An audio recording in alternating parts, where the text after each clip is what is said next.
Irmãos, vamos abrir nossas Bíblias em João 3. Evangelho de João, capítulo 3.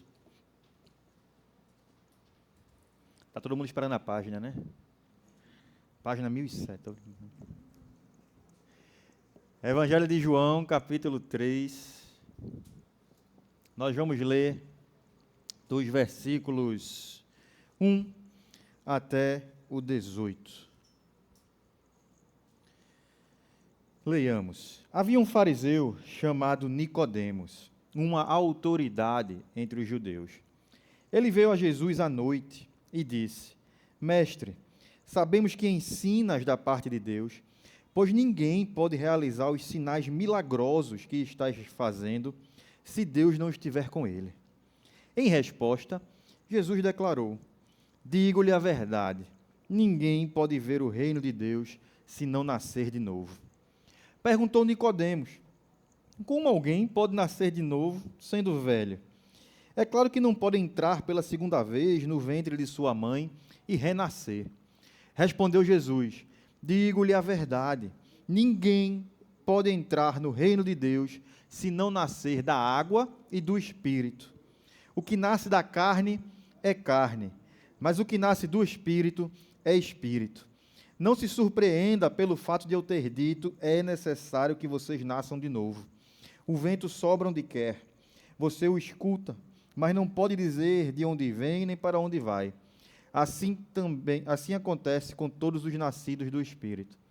Perguntou Nicodemos: Como pode ser isso? Disse-lhe Jesus: Você é mestre em Israel e não entende essas coisas? Asseguro-lhe que nós falamos do que conhecemos e testemunhamos do que vimos, mas mesmo assim vocês não aceitam o nosso testemunho. Eu lhes falei de coisas terrenas e vocês não creram. Como crerão se eu lhes falar de coisas celestiais? Ninguém jamais subiu ao céu, a não ser aquele que veio do céu, o Filho do Homem. Da mesma forma como Moisés levantou a serpente no deserto, assim também é necessário que o Filho do Homem seja levantado, para que todo o que nele crer tenha a vida eterna. Porque Deus amou tanto o mundo que deu seu Filho unigênito, para que todo o que nele crer não pereça, mas tenha vida eterna. Pois Deus enviou o seu Filho ao mundo não para condenar o mundo, mas para que este fosse salvo por meio dele. Quem nele crê não é condenado, mas quem não crê já está condenado, por não crer no nome do Filho unigênito de Deus. Vamos orar mais uma vez? Senhor Deus, obrigado, Pai, por esse momento que nós temos de refletir sobre Tua Palavra, de compartilhar o Teu Evangelho, a obra de Cristo. Que a Tua Palavra encontre lugar, Senhor, nos nossos corações, apesar de mim, Pai. É o que nós Te rogamos, que Teu Santo Espírito fale conosco. Amém. Irmãos, esse capítulo 3 do Evangelho de João nos apresenta um dos diálogos mais conhecidos das Escrituras. Na verdade, tem um trecho nesta perícope, um versículo nessa perícope, nesse trecho, que talvez seja o mais conhecido entre nós evangélicos aqui do Brasil. Qual é? João 3,16, né? Uma época eu até tinha um adesivo no carro, somente indicando João 3,16, para ver se despertava em alguém o desejo de procurar o que é que isso diz. Mas esse diálogo aqui, ele talvez seja um dos mais desconcertantes. Que esse versículo ele é frequentemente citado por nós, porém um pouco fora do contexto. Muita gente conhece, por exemplo, o conteúdo de João 3,16, mas pouca gente talvez soubesse que ele surge nesse diálogo de Jesus com Nicodemos. Então, como é que surge essa frase de Jesus? Tudo começa com uma procura dessa pessoa chamada Nicodemos por Jesus. Nicodemos, em determinado ponto da sua vida, acredito que ele já estava, e o texto mostra isso, né, que ele declara algumas verdades sobre Jesus, ele já estava conhecendo o que Jesus estava fazendo, talvez já tinha tido algum contato, não sei, mas era alguém que sabia quem era Jesus, que é que Jesus estava fazendo naquela região, naquele tempo, tinha acontecido milagres, coisas estavam acontecendo através de Jesus e ao redor de Jesus. E existe uma inquietação em Nicodemos. Existe algo que não se encaixa ali, algo que não está resolvido, mesmo Nicodemos sendo, o texto nos diz, um dos principais do judeu. O que é que isso quer dizer? Principal, ao tratar alguém assim, está dizendo que Nicodemos ele era membro do Sinédrio. O Sinédrio era um grupo, como se fosse uma corte, que tratava de questões tanto civis como espirituais, porque o povo judeu estava submetido à lei de Deus.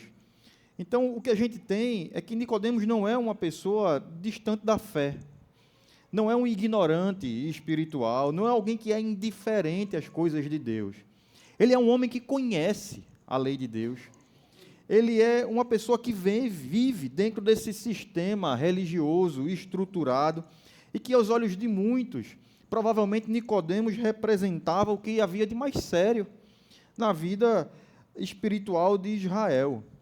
Provavelmente era um homem de boa reputação religiosa, boa reputação moral, um líder ali sobre os judeus. Ainda assim, Nicodemos, sendo essa pessoa, ele sente a necessidade de buscar um encontro até Jesus, de ir dialogar com Jesus. Eu não sei se você assistiu ou assiste aí a série The Chosen. Se não assistiu, eu até recomendo, é muito legal. Ele traz aí a representação da história de Cristo aqui entre nós, com bastante fidelidade. Claro que existe uma licença poética ali, ele trata de alguns momentos que não estão no texto, para dar algum contexto para o que vai acontecer, mas até agora, do que eu assisti, tem sido fiel ao que está no texto. Se você não viu, fica aí a dica aí, The Chosen, já deve ter em Netflix e em todo canto por aí. Mas nessa série, eu estava ansioso para surgir esse momento, quando eu estava acompanhando mais a série, inclusive. E eu até conversava com o Monique, eu quero ver o encontro de Nicodemos com Jesus, eu quero ver o encontro de Nicodemos com Jesus. E está lá retratado. Tem um episódio, eu já não sei mais qual, depois você pesquisa aí, que eu recomendo que você assista, que mostra esse diálogo de uma forma muito interessante e redentiva. Inclusive, para você ver o que é que ele acrescenta de contextualização. O diálogo aqui é só Jesus e Nicodemos, né? Quem escreveu o Evangelho? João. Mas Nicodemos procurou Jesus à noite. Só os dois travaram esse diálogo. E João estava onde? Como é que ele registrou? Então, ou Jesus contou para ele depois, mas na série, João fica sentado na escada, escutando o diálogo que está sendo travado lá. E talvez tenha acontecido assim, eu não sei. Mas o que torna esse encontro tão significativo, eu não sei se você sentiu aí a tensão enquanto eu estava lendo, é que Jesus ele não reage como talvez a gente esperasse. Quando Nicodemos o procura e declara verdades sobre ele, Nicodemos chega dizendo que tu és mestre, que tu fazes milagres, que ninguém pode fazer isso a não ser que Deus esteja com ele. Ele se aproxima com esse respeito, com esse reconhecimento. E Jesus não reforça isso. Jesus não chega acalentando o coração de Nicodemos, tranquilizando Nicodemos, validando sua posição, elogiando a sua trajetória. Jesus simplesmente parece que interrompe o diálogo ali, quebrando qualquer possibilidade de autoconfiança que Nicodemos talvez tivesse ali, dando uma resposta direta, absoluta e inquietante para aquele homem. Quando Nicodemos declara todas essas verdades sobre Cristo, Cristo chega, se vira para ele e faz: olha, se alguém não nascer de novo, não pode ver o reino de Deus. Jesus parte ali, talvez qualquer sentimento que Nicodemos estivesse sentindo. E essa resposta de Jesus nos revela, portanto, que o problema de Nicodemos não era falta de informação. que ele tivesse sobre Jesus. Ele declara verdades sobre Jesus. Não era falta de vontade, talvez, porque ele busca se encontrar com Jesus, talvez com vergonha, e essa seja a razão de ir à noite, mas ele busca esse encontro, ele vai atrás de Jesus. A gente não vê um registro de alguma falha moral ali. Jesus dizendo, olha, você não pode porque você faz isso, fez aquilo. A gente não vê uma insuficiência religiosa sendo apontada ali. Ele era, talvez, um bom religioso. O problema era algo mais profundo. O problema era algo que não podia ser executado, conquistado pelo próprio Nicodemos. Nenhuma posição ou esforço, nenhum tipo de obediência poderia produzir na vida dele. E esse texto nos coloca diante desta mesma verdade que continua sendo, talvez, desconfortável para muitos de nós, porque nos confronta com muita clareza. É possível a gente viver, estou dizendo que é possível, não é impossível não, é possível a gente viver uma vida correta, é possível a gente viver uma vida religiosa, socialmente admirável, e ainda assim não ter entrado no reino de Deus. É possível a gente cumprir tudo que se espera de um bom religioso, ter toda a boa moral que se espera de alguém que admira a Deus, e ainda assim não termos entrado no reino de Deus. É possível estar próximo das coisas de Deus, é possível ocupar cargos, exercer influência religiosa, exercer liderança, e ao mesmo tempo estar distante de Deus. Dá para entender isso? É possível a gente estar próximo das coisas de Deus e estar distante de Deus. É possível a gente nutrir alguma admiração por Deus, por Cristo, e estar distante dele. É possível a gente ter verdades sobre Deus na nossa cabeça e mesmo assim estarmos distantes de Deus. Esse é um dos principais ensinos desse texto. Uma verdade que nos confronta, que eu tenho chamado de inquietante desde o início do sermão aqui. A salvação de nossas almas, a salvação de nós mesmos, não é alcançada por aperfeiçoamento moral. Não é alcançada por mérito religioso. Não é alcançada por nossa capacidade de corresponder às expectativas religiosas que são impostas sobre nós em nosso sistema evangélico, protestante, cristão. A salvação só é alcançada através do novo nascimento. É isso que Jesus deixa claro para Nicodemos aqui. E é isso que o texto nos obriga a considerar a respeito de nós mesmos. Domingo passado, nós falamos aqui na igreja um pouco sobre a sociedade performática que nós estamos inseridos, que nós vivemos. Uma sociedade que sempre anseia por parecer algo, ou sempre anseia pelo extraordinário, que menospreza o que é comum. E eu posso dizer, nesse contexto, mas dentro do tema de hoje, que esse tipo de forma de existir termina gerando em nós uma necessidade de aceitação diante de Deus por conta de nossa performance pessoal, por conta do que nós achamos que somos capazes de produzir para Deus. E tanto quanto mais formos capazes de produzir, mais seremos aceitos por Ele.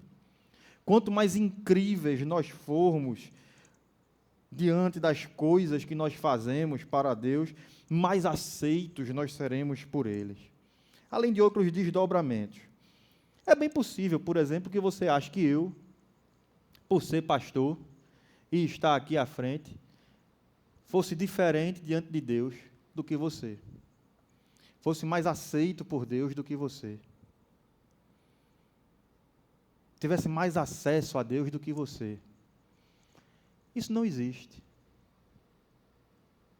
Eu sou tão pecador quanto você.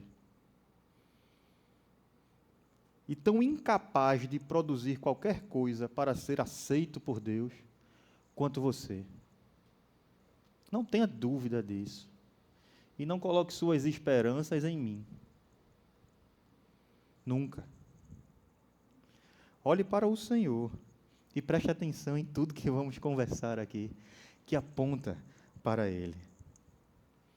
E a grande questão que a gente encontra aqui é se alguém como Nicodemos, com toda a sua formação, toda a sua moralidade, toda a sua posição religiosa, um homem que a gente não vê algo sendo dito contrário sobre os aspectos de sua vivência, se ele ainda assim precisava nascer de novo, então o problema do ser humano não se resolve com ajustes de conduta, não se resolve com esforço próprio, não se resolve com desempenho pessoal, desempenho diante das tarefas da igreja ou da missão que Cristo nos dá todos os dias. E a grande verdade aqui é que Nicodemos, ele ensinava aos outros as condições de entrada no reino de Deus. Ele era um mestre da lei. Mas aqui ele é flagrado como alguém que não reunia a verdadeira condição para isso. A verdadeira condição para participar do reino de Deus, que é o novo nascimento. E é exatamente nesse ponto que muitos de nós temos falhado quando nós paramos para pensar sobre Deus, sobre salvação, sobre cristianismo, sobre relacionamento com Deus, sobre fazer parte do reino de Deus. E eu gosto muito de uma ilustração que me ajudou muito a compreender isso quando eu estava estudando esse tema, que é apresentado num livro de Michael Horton, chamado Cristianismo sem Cristo. É um excelente livro, não sei se você vai encontrar para vender, mas recomendo. Cristianismo sem Cristo. Ele começa esse livro, já no primeiro capítulo, relatando algo que ele ouviu na rádio, uma pergunta que lhe causou inquietação também. Como é que seriam as coisas se uma determinada cidade desse as costas para Deus? Imagine, como é que seriam as coisas em Recife, ou numa outra cidade qualquer, se Satanás assumisse o controle da cidade? O que é que vem na sua mente? Vem o caos total, vem Gotham City aí, né, para quem acompanha. Será que seria assim? E ele traz uma resposta muito boa. E eu vou um pouco além do que ele apresentou, especulando algumas outras questões aqui. Mas acredito que uma das situações mais prováveis, e ele também acredita nisso, seria que a criminalidade praticamente não existiria. As pessoas seriam muito boas, socorreriam os mais pobres, a prostituição não ia existir, seria algo reprovado, o adultério seria visto com maus olhos, a gente não ia ter briga, xingamento, má educação no trânsito de Recife, naquele calor. Pelo contrário, a gente ia ter os pedestres pedindo licença, colocando o pé na faixa e o motorista parando. A gente ia parar quando estivesse dirigindo. A gente ia ter uma cidade muito educada. Quase todo mundo procuraria fazer aquilo que é considerado justo, que é considerado correto pela sociedade. E digo mais, as igrejas estariam lotadas todos os domingos. E nesse cenário, nós teríamos pessoas que buscam ser melhores. Iam dedicar sua vida a isso. E a gente ia ter bons resultados nesse campo, portanto. Mas teríamos pessoas que não reconhecem a sua necessidade de salvação. As pessoas buscariam, talvez nós buscaríamos formação, orientação, correção do comportamento, mas não um Salvador. E as igrejas tratariam disso, por isso estariam lotadas. É um discurso bonito de se ver. Elas apenas dariam uma embalagem espiritual para essas questões morais. E o pecado, o problema do pecado, seria tratado como um desvio de comportamento educável. Não como uma condição espiritual de desobediência a Deus que conduz à morte. E nesse ponto aqui, portanto, eu digo com clareza: ser bom não resolve o problema do pecado. Quando a bondade passa a ser o nosso critério diante de Deus, nossa bondade passa a ser o critério diante de Deus, inevitavelmente, a nossa fé se desloca de Cristo para nós mesmos. A vida diante de Deus deixa de ser avaliada à luz da graça de Deus, da obra de Cristo, e passa a ser medida por nossa própria régua. A gente começa a avaliar o nosso relacionamento com Deus somente, e a ação de Deus sobre nossas vidas somente a partir do quanto nós somos merecedores ou não de que Deus haja. A gente começa a colocar Deus numa condição quase que de devedor a nós mesmos, se nós formos bons com Ele, se nós cumprimos o que Ele está requerendo de nós. Então Ele tem que agir como eu quero também, tem que agir em meu favor. A gente começa a minimizar a graça de Cristo. E quando isso acontece, a gente já não consegue mais se perceber pecador. A gente vai perdendo essa humildade que é despertada em nós pelo próprio Espírito Santo.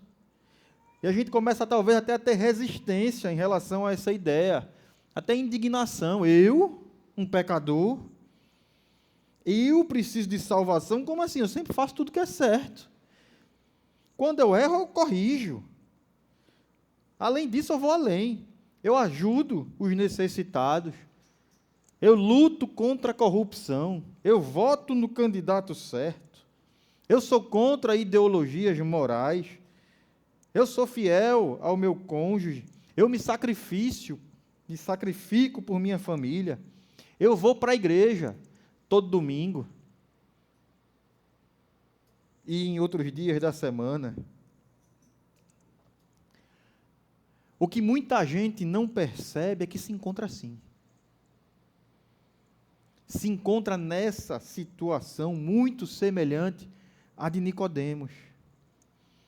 Ele era mais ou menos isso que nós acabamos de falar. Um cidadão dessa cidade imaginária, um cidadão correto, justo, cumpridor das leis. Mas mesmo com uma performance pessoal muito boa, faltava algo a ele. Faltava nascer de novo. Será que você está nessa situação? Será que falta isso a você? Tem muita gente que está distante de Cristo, mas acredita que não necessita de salvação. Não necessita nascer de novo. Seja por ignorar a condição de pecador e as consequências do pecado para a existência humana, seja por não entender isso, ou seja por acreditar que é bom o suficiente, que não merece condenação, por conta de seu desempenho na vida, diante das regras que lhes são apresentadas. E o grande perigo disso é que nós temos sim pessoas que estão entendendo a salvação, o caminhar com Cristo, como fruto apenas de um padrão comportamental, de um padrão intelectual, ou seja, de simplesmente assumir verdades sobre Cristo, concordar que a Bíblia é verdadeira, que Cristo é o Senhor, que Ele veio e morreu. Tiago vai nos falar lá em sua carta que até os demônios creem em Deus.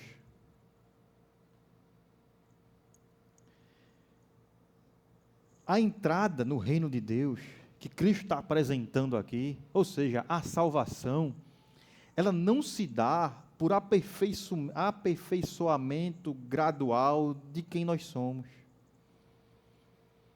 O caminho para com Deus não é um caminho de esforço próprio, de cumprimento de regras apenas. Mas o caminho para Deus acontece através do novo nascimento, e ele acontece por conta da obra perfeita de Cristo e da fé que nós depositamos nisso. Nicodemos não entendia isso. Para ele, talvez, repito, fosse dessa forma, bastava ter uma boa moral, declarar verdades sobre Jesus, e foi o que ele fez. Irmãos, eu conheço muita gente, não é pouca, que pensa assim, dentro de igreja. Eu conheço muitos pais que criaram seus filhos assim, despejando regras, mas sem apresentar Cristo, que foram adestrando os filhos apenas a um bom comportamento, achando que isso era aproximar aquela pessoa de Cristo. Não é. Conheço pais que exageraram tanto nisso, que criaram rejeição daquela criança, daquele adulto, depois de viver isso como criança, ao Evangelho, à igreja, a Cristo.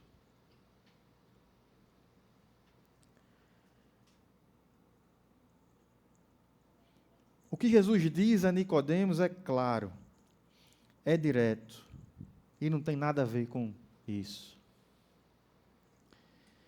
Ele diz no versículo 3, ninguém pode ver o reino de Deus se não nascer de novo. Ele diz no 5, ninguém pode entrar no reino de Deus se não nascer da água e do Espírito. Ele diz no 14, da mesma forma como Moisés levantou a serpente no deserto, assim também é necessário que o Filho do Homem seja levantado, para que todo aquele que nele crê tenha vida eterna. Esse versículo é chave aqui no entendimento do que ele está dizendo, no entendimento de João 3,16, no entendimento de tudo que está acontecendo nesse diálogo maravilhoso registrado para nós. Jesus está aplicando o que ele está dizendo, mostrando lá nas Escrituras o que aconteceu quando o povo estava no deserto. Está lá em Números 21, de 4 a 9. Não precisa abrir, depois você lê em casa. Mas o que aconteceu ali é que Moisés, ele estava resolvido a não travar uma batalha com Edom, uma cidade. E no caminho que eles seguiam no deserto, ele resolveu contornar essa cidade, entendendo que essa orientação vinha do Senhor. E o povo, se considerando autossuficiente, se esquecendo das vitórias que eles tiveram nas outras cidades, vieram de Deus e não deles, não de sua própria força, não da força do seu braço, não de sua capacidade pessoal, se rebela contra Deus, começa a blasfemar, porque eles acreditavam que eles deviam enfrentar aquela cidade, não deveriam ouvir a Deus dessa vez, eles eram bons o suficiente. Então Deus manda juízo. Ele envia serpentes venenosas para morder o povo. E muitos morrem.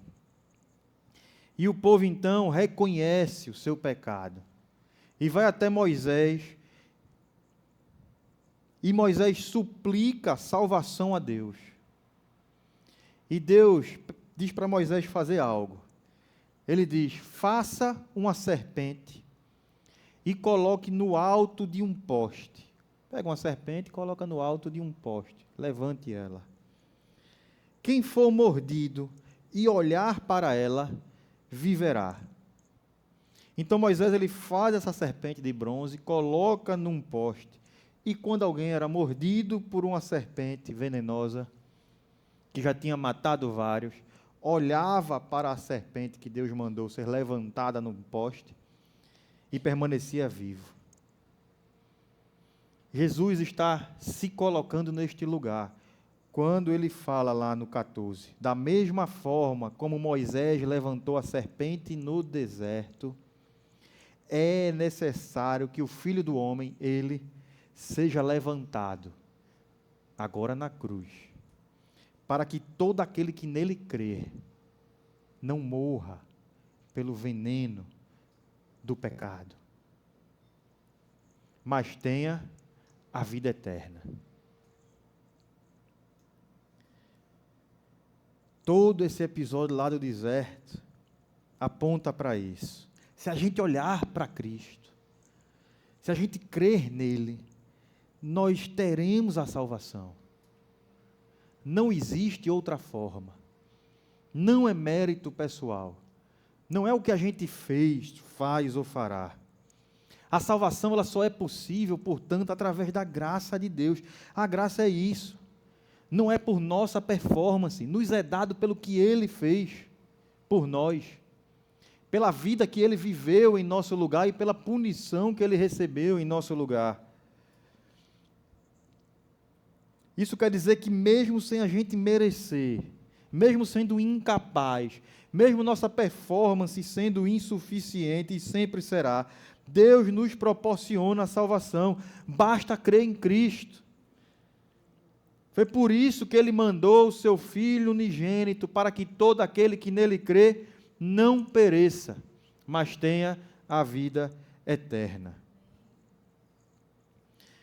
Mas nós temos errado. E nós temos nos acostumado a criar um padrão de comportamento que define o que é ser cristão, que define o que é ser salvo. A gente cria um conjunto de regras, como se fosse um quebra-cabeça ou um checklist, e basta a gente encontrar aquelas regras sendo cumpridas, encaixarmos as peças. Se a maioria dos comportamentos que são admitidos por nós são encontrados em alguém, ou até em mim mesmo, a gente se impõe isso, então, e só assim, eu considero aquela pessoa como cristão, como alguém que nasceu novamente. Aqui eu não estou falando que não existe um conjunto de evidências que implicam na consideração provável de que alguém é uma pessoa regenerada pela graça, que alguém pertence a Cristo. Afinal, o próprio Cristo diz duas coisas importantes sobre isso: que pelo fruto se conhece a árvore. E também diz que aquele que tem os meus mandamentos e os guarda, esse é o que me ama. Então nós guardamos o mandamento do Senhor não para sermos salvos, mas porque depois de salvos, nós estamos num relacionamento com Ele, e nós o amamos. E o pecado também passa a nos ofender. O Espírito Santo passa a habitar em nós e ele se entristece com o pecado. Isso é bíblico. Nós temos o mandamento de não entristeçais o Espírito Santo. Mas ser cristão não é simplesmente obedecer. Dá para entender essa tensão aí? Talvez para ficar um pouquinho mais claro, e um exemplo que eu até já dei aqui também. Eu tenho 2 filhos, e acabei de falar de filhos. Eu posso ensinar o meu filho absolutamente todos os princípios bíblicos sobre comportamento, sobre boa moral, que se espera de uma boa pessoa, que se espera de um cristão, e que ele deve buscar cumpri-los, ele deve buscar ser bom. E meu filho pode cumprir à risca tudo o que eu lhe ensinei. E participar da igreja, e servir em ministérios, e fazer tudo com profunda excelência. Se batizar. Ainda assim, ele precisa ser salvo. Cumprir tudo isso não lhe causará a salvação. assim como Nicodemos, ele precisa nascer de novo. Se nós não entendermos assim, a gente estará transformando a moral, a boa moral, em um ídolo, em um substitutivo de Cristo, em um substitutivo ineficaz de sua obra salvífica. E se for assim, o próprio Satanás vai querer que meu filho seja a melhor pessoa do mundo. Vai querer que você seja. Se ser a melhor pessoa do mundo lhe afasta de Cristo. Substitui a obra de Cristo na sua vida. A graça de Deus em Cristo, através da obra de Cristo, não só ela é necessária, mas ela é a única causa eficaz da salvação. É o único caminho para que o homem nasça de novo. Qualquer método, técnica, estratégia, regra humana não pode realizar essa transformação. Não pode fazer alguém nascer de novo. Se a gente deseja verdadeiramente conhecer a Cristo, a gente precisa ir ao seu encontro, assim como Nicodemos fez. Mas muito mais do que, como Nicodemos, apenas reconhecer que Cristo realiza milagres, que Cristo vem da parte de Deus, de simplesmente direcionar nossa vida ao mero cumprimento de regras que nos tornam boas pessoas. Nós precisamos morrer para nós mesmos e, pela fé, receber a vida dada por Deus, conquistada por Cristo, não por nós, que nos oferece de graça. Isso é nascer de novo. Eu lhe convido a refletir sobre o seu relacionamento com Deus, chegando ao final nessa manhã. Que você busque ao Senhor, que você reflita sobre o novo nascimento. Ele aconteceu na sua vida. Você olha para si, olha para Cristo, entende que já recebeu dele, a nova vida, o novo nascimento. Ou pelo menos você entende que você necessita de Cristo como Salvador da sua existência, da sua vida. Você entende que Ele te amou, Deus te amou de tal maneira que Ele deu Cristo para viver a vida que você deveria ter vivido diante dEle, no seu lugar. Porém, mesmo tendo vivido uma vida perfeita, receber a punição da sua vida de pecado no seu lugar, para que você pudesse ser salvo, para que essa justiça pudesse ser atribuída a você, não por sua performance, mas pela perfeição da vida de Cristo. Você crê nessa obra de Cristo? Você crê na salvação dele que lhe é ofertada diariamente e mais uma vez nessa manhã? E o louvor pode vir subindo.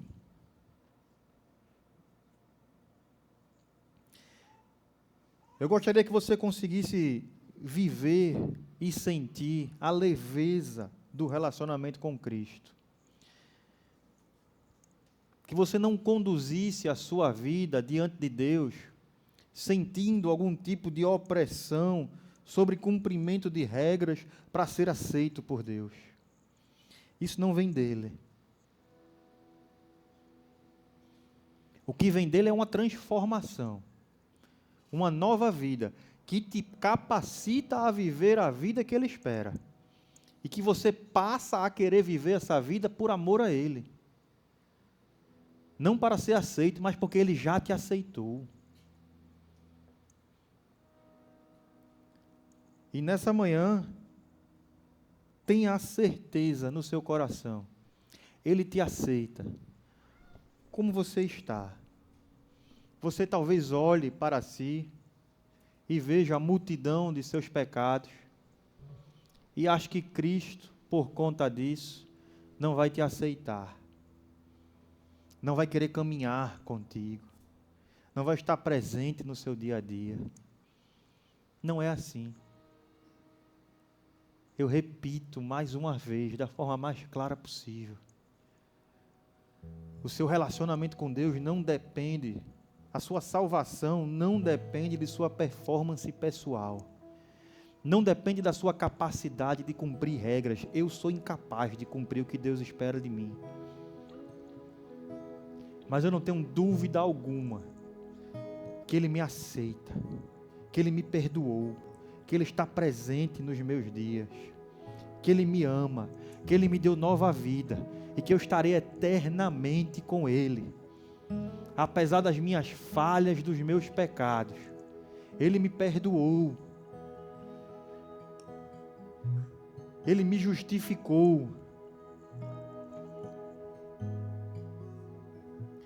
Me faltava vida. Eu estava morto em meus pecados e delitos.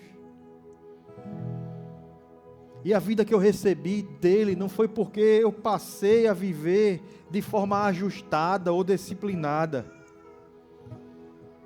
A vida que eu recebi dele foi uma vida que só dele mesmo pode conceder. E ela foi dada de graça a mim. Foi muito cara, que foi paga com o sangue do meu Salvador. Mas me foi dada de graça.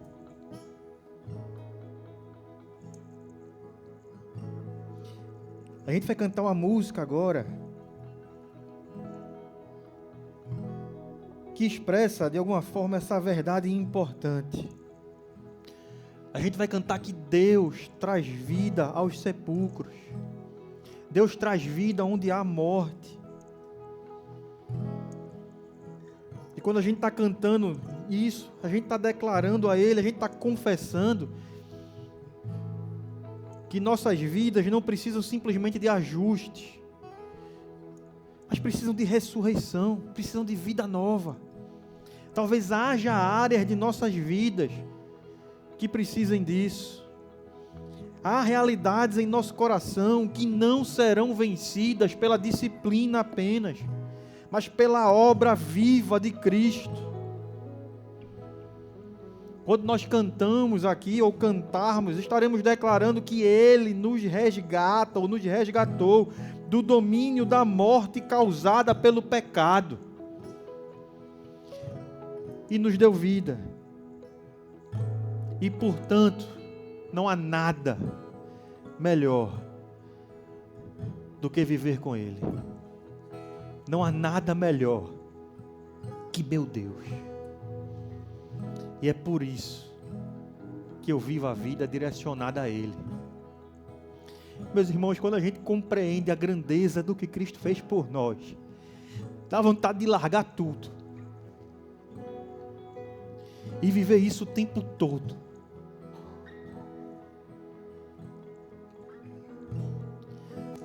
Que Deus desperte esse amor nos nossos corações. Que a gente saia daqui com leveza, sabendo que Ele nos ama, que Ele fez por nós, que Ele nos aceita. Não entre nessa vida de religiosidade, de opressão, de mero cumprimento de regras para ser aceito por Deus. Entre na vida de amor a Ele.